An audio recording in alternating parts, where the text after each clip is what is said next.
우리가 계속 묵상하고 있는 신명기 26장은 신명기 4장에서부터 28장까지 이어지는 모세의 두 번째 설교에 해당합니다.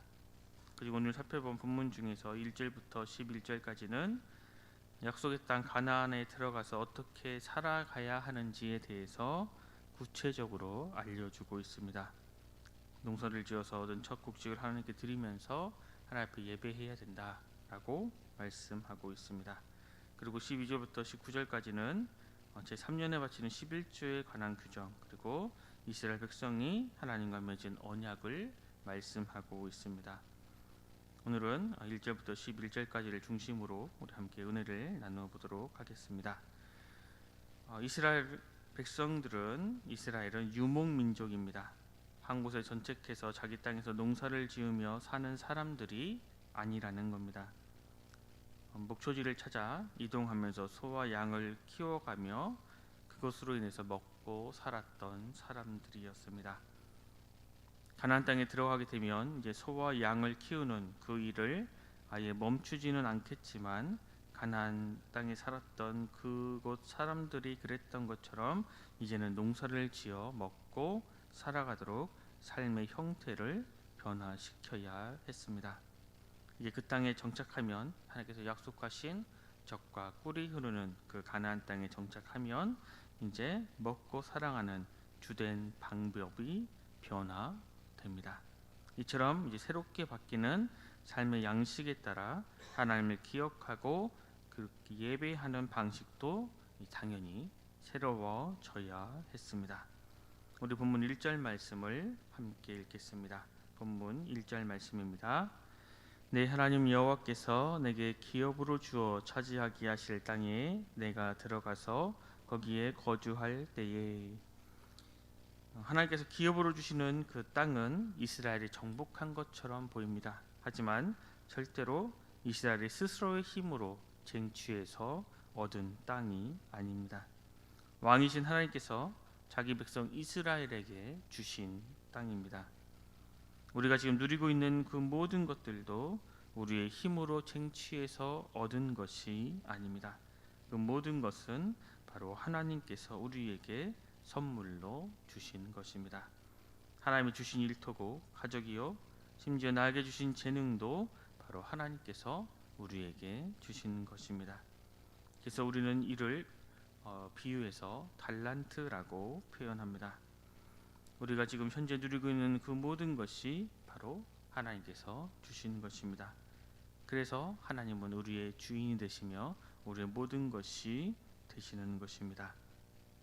이어서 2절에서 3절 말씀을 보면 처음 토지 소산을 거둔 후에 하나님께서 이름을 두시려고 택하신 곳, 즉 중앙 성소로 가서 제사장에게 여호와께서 우리에게 주시겠다고 맹세하신 땅에 이르렀다고 말하라 라고 명령합니다.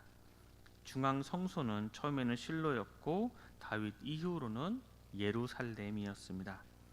모세가 이토록 중앙 성소를 강조하는 것은 여러 곳에 흩어져 여호와를 섬기게 될 경우 가나안 토착 종교의 영향으로 그 예배 자체가 변질될 가능성을 우려했기 때문입니다. 3절에 보면 백성들이 제사장에게 나아가 자신들이 수확한 첫 곡식을 제사장에게 바칩니다. 바치면서 선포합니다. 일종의 선언이고 바로 신앙 고백입니다. 내가 여호와께서 우리에게 주시겠다고 우리 조상들에게 맹세하신 땅에 이르렀나이다 라고 선포하고 선언합니다. 약속의 땅에 이르렀고 정착했고 이제 처음 농사를 지어 얻은 첫 열매를 거두어 하나님 앞에 나아온 것입니다. 추수의 첫 열매를 하나님께 드리는 것은 하나님께서 이 모든 풍요로움을 제공해 주신 분이다 라는 신앙 고백이 담겨져 있는 것입니다. 여기에서 중요한 것은 처음으로 핵곡식을 얻은 그 자체가 하나님께 감사한 것이 아닙니다. 바로 자기 조상들을 약속의 땅으로 인도해 주시겠다 라고 약속하신 그 하나님께서 약속하신 그 약속을 신실하게 이행하신 데에 감사하는 것입니다. 단순히 추수의 기쁨을 올리고 해마다 얻게 되고 또 열게 될 그 초막절과 같은 추수 감사의 제사가 아닌 바로 구원의 첫 걸음으로 가나안 땅에 정착한 하나님의 백성으로서의 감격을 첫 곡식을 들음으로 표현해라 라는 명령입니다. 그래서 본문에서는 하나님께서 주셨다 라는 이 표현을 여러 차례에 걸쳐서 사용합니다. 이것이 왜 중요합니까? 자신들이 살아가는 삶의 터전이 변했고 그에 따른 생활 양식도 바뀌었기 때문에 이런 외적인 환경의 변화에 맞추어 하나님을 예배하는 것에서도 변화가 필요했기 때문입니다. 가나안 땅을 주셨을 뿐만 아니라 신실하게 함께하신 하나님께 대해 감사한다 라는 이 사실만으로도 이스라엘은 이전에 그 땅을 차지했던 가나안 민족들과는 그 출발부터 다르다는 것을 증명하는 것이었습니다. 가나안 민족들은 농사이신 바알이 물과 땅을 주관한다고 믿었습니다. 이에 반해 이스라엘 백성들은 그 땅을 주시고 물을 주관하시는 분이 바로 여호와 하나님이심을 고백했습니다. 신명기에서 이른 비와 늦은 비를 그토록 강조하는 것은 바로 이 때문입니다. 같은 땅을 디디고 살아가지만, 같은 땅을 터전을 살아가지만 누구를 바라보고 누구를 섬기느냐에 따라서 삶을 바라보는 자세가 달라지는 것입니다. 바로 세계관이 다르기 때문입니다. 하나님을 중심으로, 하나님 중심의 세계관의 첫 단추로 모세가 가나안 땅을 선물로 주신 하나님께 첫 수확물을 가져와 예배하면서 그 하나님께 감사해라 라고 명령하는 것입니다. 이어서 5절에서 9절의 말씀에는 이스라엘의 신앙 고백이 나옵니다. 바로 자기 조상들의 미천함과 그럼에도 그들을 인도하신 하나님의 놀라우신 은혜를 고백하고 있습니다. 자신의 조상이 방랑하던 사람, 땅 한 뼘 없이 떠돌았던 아람 사람이었다라고 이야기합니다. 여기서 아람 사람이라고 하는 것은 주로 아람 지역에 머물렀던 사람이라는 뜻입니다. 이후 하나님 인도하심으로 애굽으로 내려가 거기에서 번성한 민족이 되었다고 고백합니다. 이 방난하다라고 사용된 단어의 기본적인 뜻은 죽어가는, 길을 잃은 이라는 뜻입니다. 이는 애굽으로 내려가기 전에 심각한 기근으로 기본적인 생존조차 위협받았던 야곱 일가의 그 위기를 표현하고 있는 것입니다. 그렇게 애굽에 안착했던 이스라엘이 애굽의 억압과 학대로 신음하다가 하나님께 부르짖을 때 하나님께서 큰 위험과 이적과 기사로 이스라엘을 출애굽시키셔서 가나안 땅으로 인도해 주셨다라고 고백합니다. 첫 수확물을 가지고 하나님께 기도한 이 모든 고백이 바로 하나님의 전적인 은혜요 선물임을 나타내는 것입니다.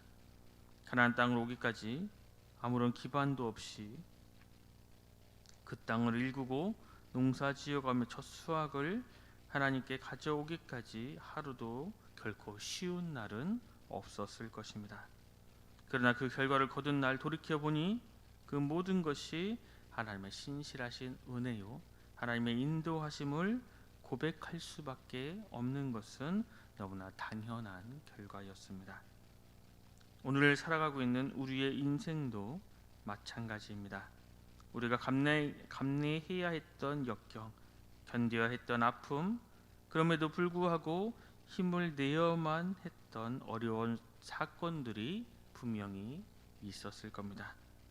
그런데 그 시간들을 뒤로 하고 보니 어느새 하나님께 올려드릴 수확의 기쁨을 가지고 서 있었던 적이 너무나 많이 있으셨을 것입니다. 그 수많은 날들을 지나는 동안 하나님께서 함께 하시며 그 베푸신 은혜가 참으로 놀라웠다라고 고백하는 순간들이 너무나 많이 있었을 겁니다.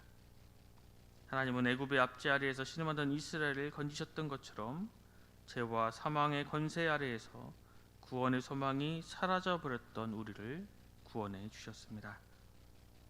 이스라엘을 가나안 땅으로 인도하여 들이시는 동안 신실하게 함께 하셨던 것처럼 오늘 살아가고 있는 우리를 위해서 영원한 하나님의 나라로 인도하여 들이시는 동안 우리를 먹이시고 입히시며 신실하게 우리와 함께 해 주셨습니다.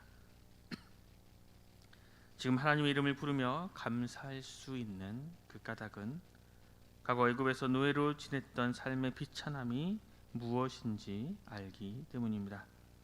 죄와 사망의 권세 아래에서 한 줄기 빛조차 들지 않는 그 어두움 속에서의 막막함이 무엇인지를 알기 때문입니다.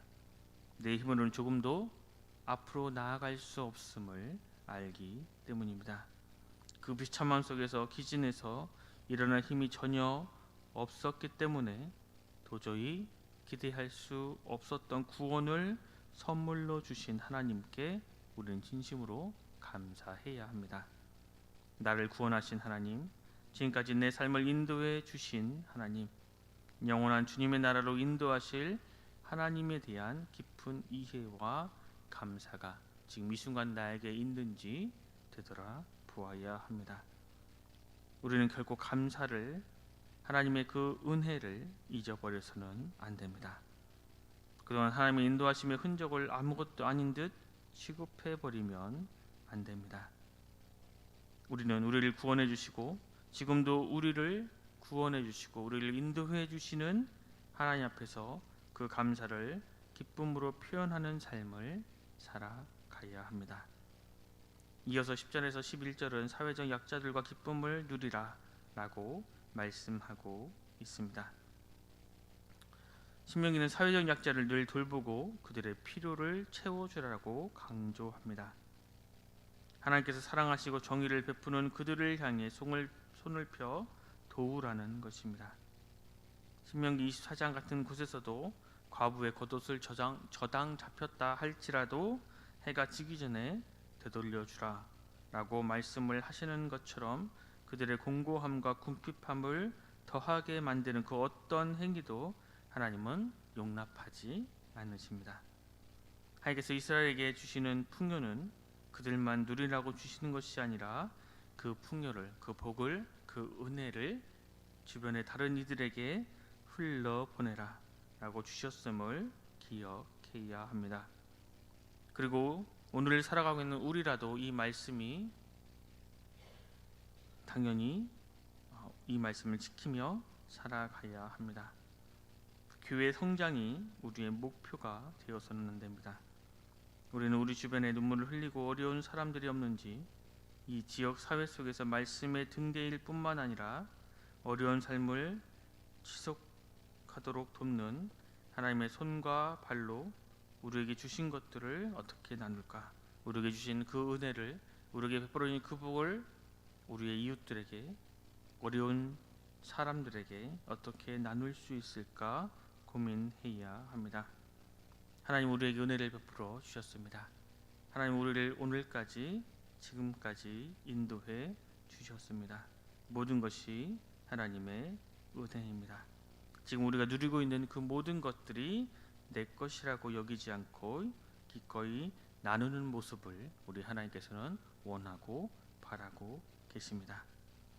하나님이 원하시고 바라시는 이러한 삶을 우리 가운데 풍성히 일어나 하나님께서 원하고 하나님께서 바라시는 삶을 살아가는 우리 순천운성교회 모든 성도님들 되시길 또 간절히 소망합니다. 기도하겠습니다. 하나님, 오늘 우리에게 새로운 하나를 주시고 주님의 말씀을 듣고 묵상하며 하루를 시작하게 하시니 감사합니다.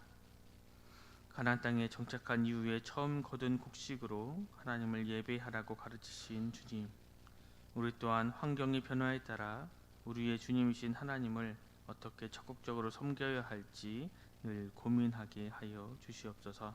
육신의 안락함과 편안함을 버리고 보다 적극적으로 하나님 앞에 나오는 변화가 우리 가운데 일어나게 하여 주시옵소서. 하나님께서 날마다 우리에게 베풀어 주시는 그 은혜를 받아 누리기에 합당한 사람이 아니었음을 늘 기억하게 하여 주셔서 겸손하게 하시고 늘 주신 것으로 감사하는 그러한 삶을 살게 하여 주시옵소서.